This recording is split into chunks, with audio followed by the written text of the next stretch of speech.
We don't have the chairs up here like Dr. Phil, so we're good. And y'all are nervous about that over the last few weeks. But we are wrapping up our series, Let's Talk About It. And I'm thinking about questions. And so this week we're really dealing with some questions, some what I would call cleanup questions that people ask based upon several of the messages. And so if you don't remember, over the last few weeks, we talked about worry, we talked about anger, we talked about addictions, we talked about trauma, we talked about grief and depression and different levels. And one of the things is that, in all honesty, it wasn't enough time. We just kind of basically touched on the surface, allowed you to begin to think about that I'm normal. If I have any of these things in my life, this is normalcy. And to remove, hopefully, some of the stigma, some of the burdens that sometimes we carry as Christians, that we've been in Christ, that we're perfect and He's handling. And if we admit that we're struggling with some stuff, then that Jesus isn't doing what He's supposed to be doing. You know what I mean? Whatever that lie that we buy into. And so my hope is that at least begin a conversation in your heart and in your family and what it looks like. And so today I'm going to answer some of your questions. And I put your questions before the counselors as well. And so they have had some input and insight into them. And my hope is that at the end of this is that it's not going to solve everything. It's not going to probably even put a Band-Aid on it. As a matter of fact, it may pull the Band-Aid off, and some things may be fresher than they have been for you, some of those wounds. But that you begin to understand that God, one of God's names and characteristics is He's the healer, Yahweh Rapha. And that hopefully that you'll lean into Him and allow Him to heal you through the different processes. And we'll talk more about that this morning. But one of the first questions that was asked was, how can I find a small win when life seems overwhelming? And so mental health is on spectrums, and so maybe you've been in that place where there's grief or depression or something that's significant, and you're just like, hey, I just need to find some win today, because all I really want to do is lay in bed and get out of bed. I don't want to shower. I want to just stream something, and you're just kind of in that mode. And I think some of us maybe had some of that and little snippets of that during COVID, because we didn't want to get out of bed because we were depressed. We didn't get to go to work for a few days, right? Y'all remember that? And so what does it feel like to get a small win? And so the first thing that you can do is pick one thing that you want to do that matters for tomorrow. And so pick that one thing, and that one thing could be, I'm going to take a shower. It could be as simple as that. Like, that's going to be the thing that I do tomorrow. Or it could be, hey, I went to the refrigerator yesterday and I realized I really have nothing left besides ancient pickled okra that's outdated, and it looks fuzzy to begin with, and now it's got fuzz on the fuzz. And you're like, I'm going to have something. And we live in a rural town, and so we don't have Uber Eats and all that stuff. And so you're going to have to go to H-E-B. But now we have these cool things where you can order it online and show up. And so you're like, I can order. That's the thing I need for tomorrow. I need to order the H-E-B app so I can pull in. I don't have to really get fully dressed. I may just pull like I do. I pull my hair back so it looks like I've shampooed it, whatever you got to do. That's the one thing for tomorrow. So think about, what's that one thing that I can do tomorrow that's necessary for me. Put it on your calendar. I'm a calendar nerd. One of the great theologians in my life once said, you have time for what you make time for. And so if it's something of worth and value, you will schedule it. And so this is that one thing for tomorrow that's necessary. So put it on your calendar. I'll add an extra step. It may feel burdensome, depending on where you're at, is to actually tell someone you're going to do it. And so maybe you text a friend and say, hey, tomorrow my one thing is I'm going to go to H-E-B and pick up my groceries. And I've calendared it. I've already ordered. I know I'm picking it up at 4 p.m. I'm going to let you know that I'm doing it so you can check on me and make sure I've got my groceries. And then show up and do that one thing. Go to H-E-B, pick up your groceries, come home, and then hopefully in there you've got a Dr. Pepper Zero and you can celebrate, okay? That you can celebrate, hey, I set a goal for one thing, I did it, I accomplished it, and I'm here, and let's party with a Dr. Pepper Zero to celebrate. So that's one. Another question that was asked is, when you are going through a mental health struggle, should you shield your kids from it, or should you share what's going on? And I think this is obviously a real thing. Mommy and daddy are crying, or mommy and daddy are struggling, or kids in different seasons. And again, depends on what age your kids are and where they're at in their development to have this discussion. And again, as we know, if you have kids at different levels, they're more observant than we give them credit for. They're more wise than we think that they are. But so have an appropriate conversation with your kids, depending on their age. And so it may be just the using of feeling words, or utilizing more specific terms like, hey, mommy or daddy is struggling with some anxiety or depression or whatever, and have those things. That not only does that help have that discussion with your kids, but it also shows a healthy person goes to counseling. And so it helps teach your kids that I go to a doctor for something that's broken. If my heart's broken, I'm going to go to the counselor. And so it reduces that stigma and burden.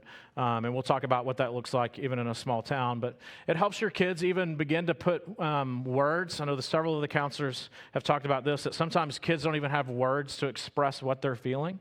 And so as a parent, whenever you have this conversation, you can give your children appropriate words, maybe even giving them emoji of, hey, I'm feeling this, and so this is why I'm going to the counselor, so we can talk about this deal.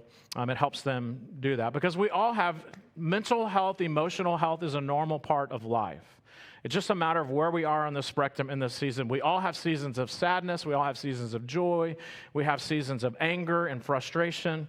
And so all of that. And so it's a matter of us teaching our children in some ways that, hey, this is a normal part of life. Sometimes you need to go to someone that can help you walk through and think through some of this. And it also shows as a parent that we can be vulnerable about some things. Again, our kids catch on to a lot of things, but because we try to hide stuff from them, they don't even capture a great context for what we're actually thinking about and struggling with. But if we can tell them, hey, here's what we're dealing with, and allow them kind of in a little bit, again, appropriately, so they can see what you're dealing with, whether that's even your finances, some of that stuff, be able to talk with your kids. And it gives your kids that much more complete language for their own experiences. So when they come to you and say, hey, mommy and daddy, you remember when you were telling me that you felt like this and this was the emoji, they can then use that same language with you and help you care for them in a better way. And one of the counselors said, again, depending on age, is that maybe you have a book or you find a book and you read that book to your kids and you talk about what are the feelings that character is having in that book, or you can even role play. Be able to do that. And it deepens the bond between you and your child when you think about it. The next question that was asked is, we live in a world of AI. How many of y'all are tired of hearing about AI? Amen. I'm done. Like, I want to stick a fork in it and be done. Eat it for breakfast and get it over with. But it is what it is. It's here. We're dealing with it. We got to figure out how to use it, how to own it, not it own us. Like with any technology, it can be powerful tools for us, but it can also consume us and become a problem. And so the question is, what do we do with it? And the number one use right now for AI is companionship and therapy, which is concerning in and of itself. So then how do we respond to this as parents, as adults, but also how do we respond to this as a church? And so as we know, AI, because AI is not human, won't be, can't be, never will be. At best, it mimics some particular characteristics of humanity. So therefore, it cannot be a counselor to you because it cannot express empathy. It does not have a soul. And so this is the thing that distinguishes us. This is some theology for you. The thing that distinguishes us from all creation is that you and I have a soul, because when God breathed his breath into Adam, he gave us the capacity. He gave us a soul. He gave us a capacity for a relationship with one another on a whole nother level, and most importantly, a relationship with him. And so AI does not have a soul. It doesn't have a capacity to do that. And so you and I have been made in the image of God. AI has been made in the image of man. And since creation, anything that we create is fallen and broken and incomplete. The only one that can create something that's completely perfect, without sin, without fault, is God. He made man. We chose something else beside him, but even God himself, when he came on earth, inhabited what people thought was evil, flesh, and he showed us that you can be 100% human. You could come up against temptation and not fail, but we mess up, don't we? Even this week, probably some of us messed up. And so AI falls short of meeting the demands for compassion and empathy. It is not able to be genuine. Its care for us is not able to be even unconditional. And so it's not a good resource for therapy or for a healing process. And think about it this way, too, is that AI is actually transactional. It's a transactional relationship at best. And so that we're always asking it questions and getting something from it. And unfortunately, sometimes that's our view in relationship with God too, is that we ask God for things and we never just sit and listen to God. And so transactional friendships should not be transactional. You shouldn't have friends so that what you can get from them. And then you maybe you have had people that you thought were your friends, but in reality, it was just so they could get something from you. You know what I'm talking about? And so that's what AI is that we use it for transactions to get something from it. But Jesus, if you think about it, God doesn't want us to be transactional with him. Jesus actually just wants us to be with him, to have a relationship with him. I think about it in this way that Becky and I have been married for a couple years now. And there are moments where we don't have anything to say to each other, and we have a drive. Like we've gotten in the car, we said a few things, hey, and we've talked about some stuff, and we're tired of talking about our kids. So we're not going to talk about them anymore. And so then what do we have to talk about? And so there's moments of silence. And the first few times that happened, I thought, do we just not like each other? Like are we now both boring? We've reached 35, we're boring, we don't have a life, whatever. But part of it is just like, it's okay for us to be in each other's presence and to not fill this space with noise. And that it's okay for us to just be next to each other. I don't know, your wife is going to get on you. Your wife is going to get on you. I'm sorry. Call the office for therapy. We'll make that happen. I'm not even going to look in your direction. That was good. Thank you. That's live streaming, so that's even better.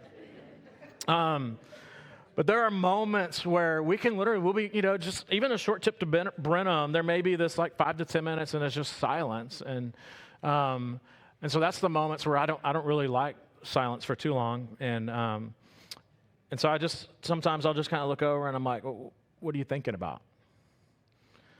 And she'll be thinking about something, and it's totally random from what I'm thinking about because I just saw a sign for Weichels and I'm thinking about kolaches.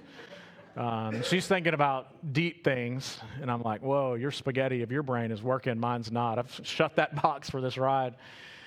But it's that power to be in presence, in silence, and to ask, what are you thinking?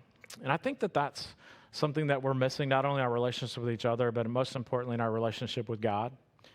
And that if God is a transactional relationship for us, we're constantly trying to pull the lever and saying, God, I want this, I need this. And so we're constantly asking him for what we need and our burdens and stuff, which is obviously appropriate. But when's the last time we were just silent before him and just said, God, what are you thinking? God, what are you thinking? God, what's on your heart? God, what are you burdened for that I'm not seeing? God, what is it that you've been thinking about in my life that you want to talk to me about, but I've distracted myself with the busyness? I continue to ask because I don't want to sit in silence with you. What are you thinking, God?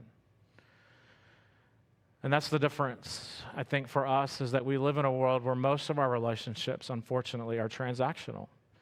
And that it's what can we get out of each other, and we don't think about, I just want to be with some people because I want to be with them. There's something that clicks with us, and so we just enjoy being, and I don't need anything other than them than their presence. And I think I see that because many of us don't have those 2 a.m. friends. And those are those 2 a.m. friends where we can do life with them and we don't have to even say anything. We can just sit around a fire and just be in the presence of each other in a fire. And what does that look like to be in the presence of God in front of a fire and just say, hey, what are you thinking? And to just be still and to be silent and just to let him speak to the quiet places of your heart. The thing about this too is I told you this story that Becky has trained our family that we were really good at, especially when the kids were younger. We could be in a store like Bass Pro or Super Target or something, and she would get distracted by looking at something, and I'd be like, and so me and the kids would go, and we'd go do fun things. We'd go to the toy section or go to whatever we were wanting to do, and Becky would turn around and we were gone, and she would immediately begin to go, psst, psst, psst. And it is amazing how with the way that she does it, all 3 of us could hear it all the way across Bass Pro Shop. She had trained us that well. And so we would actually be like, okay, I know where mom's at now. Let's keep moving so she can't find us, right? And that God sometimes is doing that to us. Is that we get distracted by other things. We move away from him because other things, and we think that we're hiding, and he's pursuing us consistently, going, psst, psst, and we're running away. and that we use all kinds of things to do that. What is it like for us to just sit and to hear and to be trained to listen in the midst of all the chaos, to hear his voice over the other things? And part of the ways that we do that is because we hear him in the quiet when we just sit and listen to. So in the chaos, we can hear him because we've sat with him in the quiet, because his voice will break through the noise that the world creates and the things that we use to medicate, and his voice breaks through all that noise because he's trained us in the silence. So that's part of it. Even Jeremiah chapter 29, verse 11 through 14. If you've been around church for a little bit, you know Jeremiah 29:11. I know some of you even have this as a tattoo, which I love it. It's awesome. My arms aren't long enough. But it says this: "For I know the plans I have for you, says the Lord. They're plans for good and not for disaster, to give you a future and a hope." Now that sounds good. That sounds like a great tattoo, a bumper sticker, doesn't it? It's like God's for me. He's got this all stuff for me. But we don't read the verse 12, 13, and 14. And here's that verse in context. "So I have plans for you, but in those days when you pray, I will listen. If you look wholeheartedly for me, you will find me." In other words, when you get to the end of seeking all the other things that you're seeking, I will be found. But you gotta come to me wholeheartedly, not half-heartedly, not like I'm gonna try this, but I'm gonna hold on to this. God's like, you've got to relinquish all these other things. I have plans for you. I have a purpose for you. I have a complete, full life with everything that you can even imagine, even more than you can imagine. I have it for you, but you've got to come to me wholeheartedly, not half-heartedly. And you need to listen. "But when you seek him, you will find him." Verse 14, "I will be found by you if you seek me wholeheartedly." And the last part of this is beautiful. "I will end your captivity and restore your fortunes."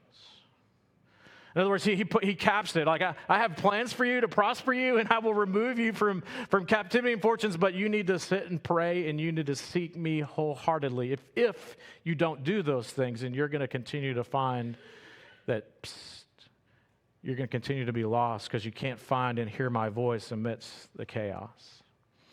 The next question that was asked is, do you think writing poetry and songs and making music was King David's therapy? Did he have mental health issues? He was human, yes. He had mental health issues. If you read anything of David's story, he had heart and mental, emotional issues. He committed adultery. He murdered. He did everything. He had trauma in his life. One of his daughters had a tragic event, and the person that perpetrated that tragic event against the daughter was a son. He had a son that tried to take the crown from him, and so he had all of that stuff. And so part of his therapy was to write songs, was to cry out to God and say, "God, why me?" And God's like, "You made the choices," and all the capacities and all the different things that were going on. And so actually some of the counselors spoke into this, and they said, "Hey, listen, Chris, what's interesting is what David did several thousand years ago, we're trying and learning that the things that David did actually do work in cognitive behavioral therapy." And so that they're teaching, they're calling it, they give it famous names so somebody can make money off of it. Trauma-focused cognitive behavioral therapy, TFCBT. And it's where they're seeing promising results of people that are writing out, they're doing songs, they're making music, they're doing things in the depths of soul so that they can have cognitive change in their mind so that it'll change the behavior. And so here David, as he's crying out to God, as he's writing songs, it's changing his mind. He's leaning into the truth that God loves him, that God is sovereign, and he's working that out so he can continue to live in those truths in that way. So then another question that was asked is, there's so many topics that we talked about, and so we would define the topic, right? Addiction, grief, depression. But what if you don't feel like you're in that extreme of those things, and maybe we're trending that way? And so the counselor said, "Hey, obviously, all of us, there's a mental health spectrum that all of us are in different places and with different things. And so sometimes we may be in a melancholy state, and then somebody else may be in deep grief or depression, but that we're all in these states of all that. And that what we need to recognize is that when you get to a place that, like I talked about at the very beginning, that you're stuck in bed and you can't get out of it. So that you move from melancholy to a place of grief and depression where it interrupts your daily activities, then that's when you need to have people in your life that can speak truth to you. And this is where relationships matter, and this is where you see this scripturally, but also practically, is that you should have some core friends in your life. If you think of concentric circles, you should have some core friends in your life that know you and that you know that they love you and they don't judge you per se, and they're there with you. You can sit around a campfire with them and do life with them and not say anything because just their presence is good. And Jesus had those. Peter, James, and John were his friends. He could sit around a campfire with them and just be with them. He had his 12 that he invited in, and they were part of that core. And so what I wholeheartedly believe and have seen in my life is that there's core friends that you trust and have with, but then there's also those others that you can do things with and hang out with, but they're not your three per se. And then you have a little bit larger group, and so Jesus had a group of about 50 to 100 that he would gather, and they would have parties and all that, and then he had a bigger congregation. And I think that's normal, healthy relationships, that we have people that we know in the bigger crowd, like even in here, like you're going, hey, I've seen you somewhere, and then you go to HEB and like, hey, did I see you at church? And so you've got that continuing thing, but then you have some 12 people that you can gather around a table, and y'all know each other at a pretty comfortable level, at least over some time. And then you have 3 people that like, listen, I'm gonna climb Kilimanjaro, and I want those 3 people with me because it's going to be an intense time. It's going to be, and I need somebody like that with me. And this is what this is that you need people in your life that even in proximity can say to you, hey, I'm going to tell you the truth in love. There's those 3 or 4 people that you can sit around a circle with, and I can be your best friend, but I cannot be your therapist.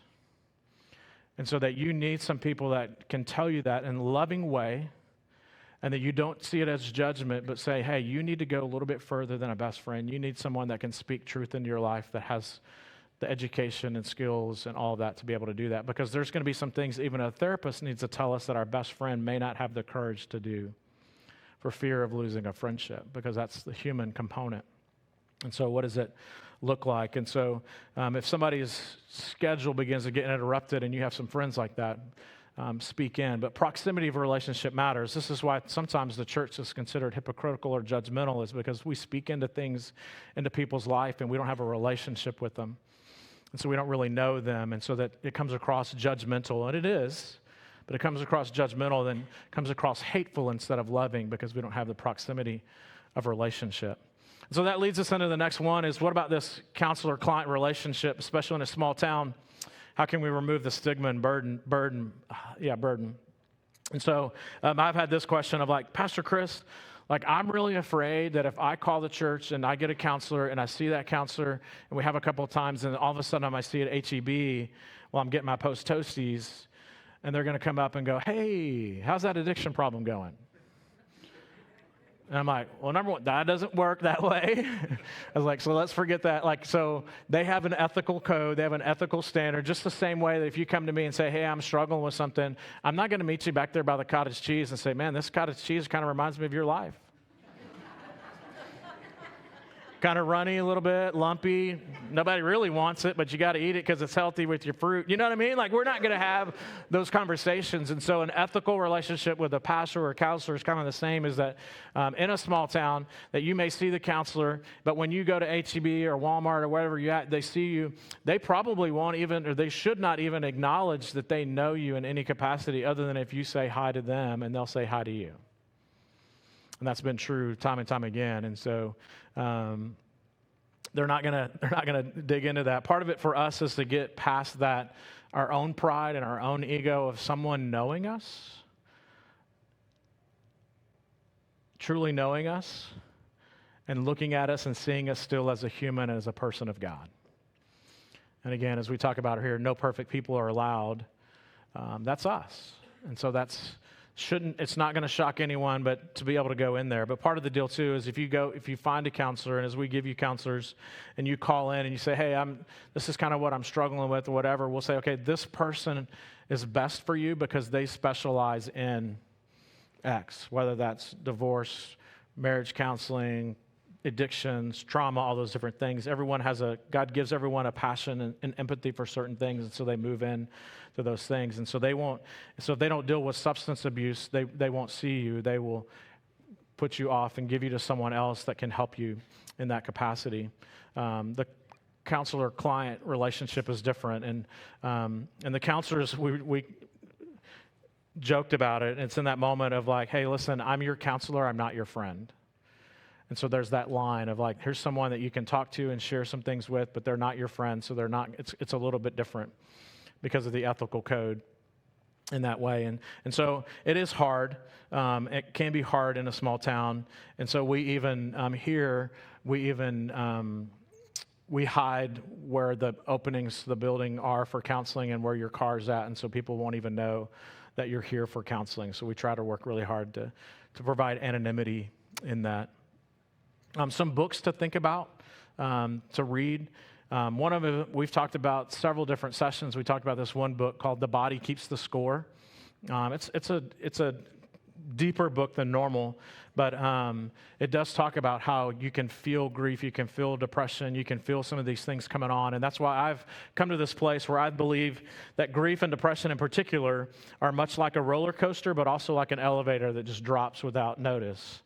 And so there's times where you can feel it, like you can feel the clink, clink, clink of the ride, and you realize, hey, I'm entering, whatever it is that's kind of triggered this, I'm kind of clinking up, and it's going to drop a little bit, and you don't know how far you're going to drop, so you can kind of sense that. And the other one sometimes is like an elevator that you've pushed the button, and you don't really know where it's going to go, and it's going to go down, and it's going to drop at some point. I've done a ride at Six Flags, and you go up to the top, and it sits there, and it clinks in, and you're just like, hanging out, and you think, okay, then you start to have a conversation with someone thinking you're going to be there for 30 minutes, and all of a sudden it just drops.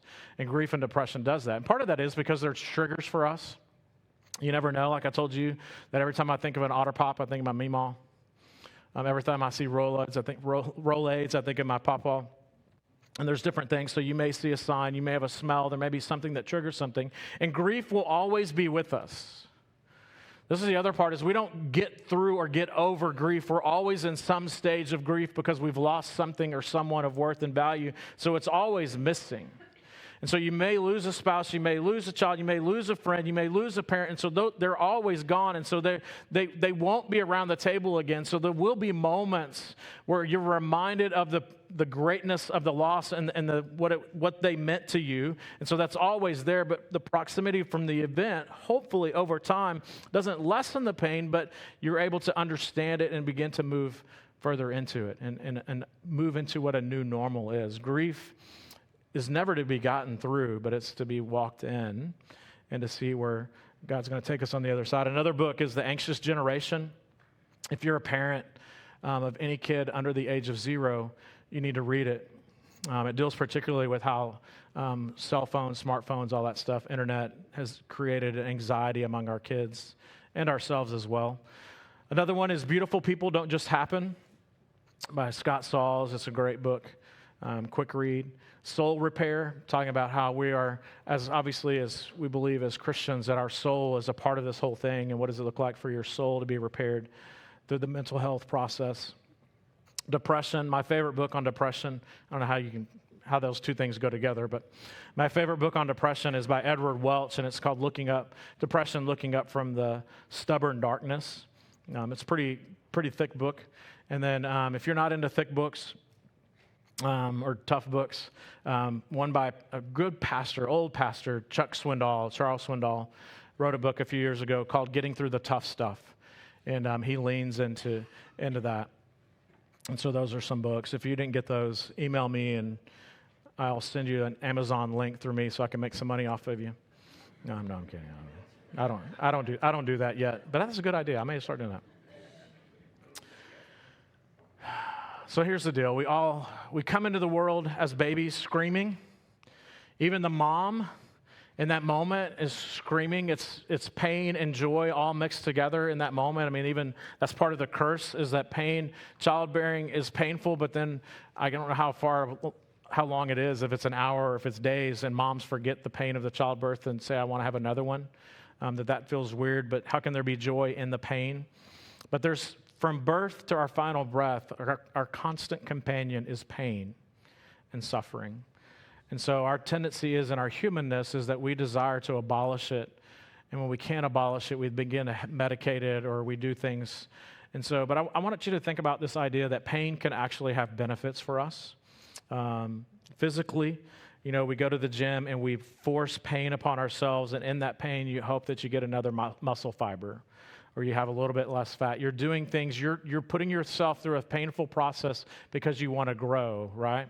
I remember even there was the seasons in both of my kids' lives where they would wake up screaming in the middle of the night and there were joints or something were hurting, and it was that the doctors are like, that's growing pains. Like literally it's that thing happening. And so it's hard to tell your child, hey, listen, I know it hurts, but now look at Dad, you're going to be 6'5". I mean, it's going to be awesome to have that. But pain also allows us to go to the doctor and pinpoint the problem. Like a child can tell their mom, hey, it hurts in my tummy or it hurts in my shoulder, and you can begin to pinpoint. And because we can pinpoint pain, we can provide a solution to it. And same with mom and doctor. There's also a personal pain, and the personal pain can lead to obedience. And so in Hebrews chapter 5, verse 8, it says, even though Jesus was God's son, he learned obedience from the things he suffered. And so if Jesus had to learn obedience through suffering, how much better do you and I think that we shouldn't have to learn obedience through some of the suffering? If you believe that God is sovereign and God's control and God, everything that happens in your life, God allows it, then some of those things he has allowed so that there can be suffering, so there can be refining, so that we can be more obedient to him. As a parent, we do that. We do things. We provide pain for our children so they can become more obedient. Whenever we realize that they're about to stick their finger in the socket, you pop them on the pamper and say, no, you want to cause a little pain here so they don't have pain here, because you know that at some point there's going to be bigger sockets that kids are going to be tempted to stick their fingers into, and it's going to have much more serious consequences. And so we provide pain for our children personally so that they don't have the bigger pains. And God does that for us as well. He allows us to suffer and experience some pain for better obedience. Another way that we experience pain is spiritually. James chapter 1, verses 2 through 4 says this, dear brothers and sisters, when troubles of any kind come your way, consider it an opportunity for great joy. Again, that's that birthing. Like, why would I count suffering and stuff as a great joy? And because you know that when your faith is tested, your endurance has a chance to grow. So let it grow. For when your endurance is fully developed, you'll be perfect, complete, and needing nothing. Think about this. The Hebrews had a moment where they could have gone into the promised land, but they messed up and they didn't get to, so they walked around for 40 years. And for 40 years, even though they disobeyed God, for 40 years when they're walking in the desert, God never deserted them in the desert. By day, he provided a cloud. By night, he provided fire. And so even though they were walking through what's been termed the dark night of the soul, where there wasn't in the desert, there wasn't anything necessarily that there was a mark of disobedience, that God was still present with them and he was close by, but it felt like he was far away. And that was their grumbling of, God, when are you gonna? And that we have those moments too where, hey, listen, we feel like we're walking in the desert, but God hasn't deserted us, but we're like, God, when are you gonna? And the desert time is that he's preparing us and perfecting us so that he can take us in to the promised land, because they weren't ready for it before. And so what does God need to do in us and grow in us so that we can be made perfect, complete, and enter into the next phase of our spiritual journey with him? And so sometimes there is a dark night of the soul where you're walking in obedience, but it doesn't feel like he's there.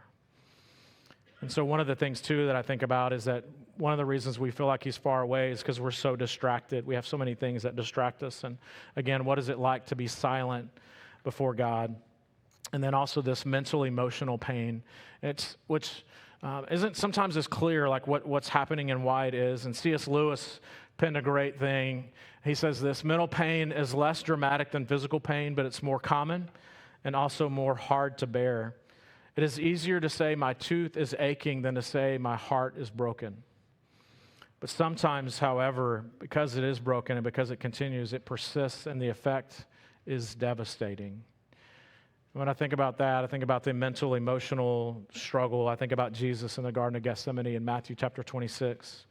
When Jesus brought his 3 2 a.m. friends with him, and he goes to the Garden of Gethsemane. And when we think of the Garden of Gethsemane, we think of this peaceful place. It's a piece of rest. It's a place, a good thing. I mean, people go to pray. They go hang out. They pick olives. And so we have this image of it. But Gethsemane literally means oil press.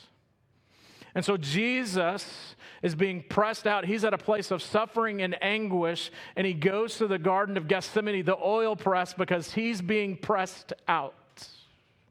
And so in verse 38, it says, He told them, James and John and Peter, my soul is crushed. I'm being pressed out with grief to the point of death. Stay here and keep watch with me.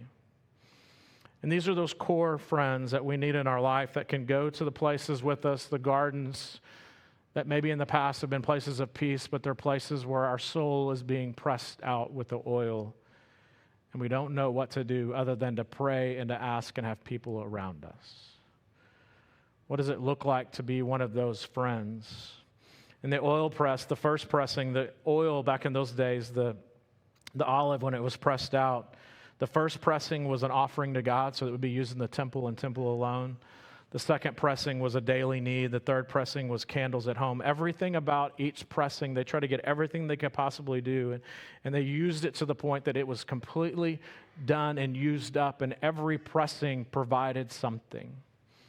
And so for you and I, when we go through these moments of pressing and suffering, that God is using it for His good and for His glory, whether it's holy, whether it's mundane, He's using it in our life.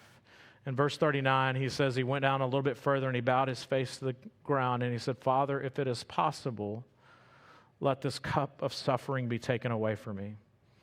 Jesus' pain was so intense that he pleaded with God for a way out.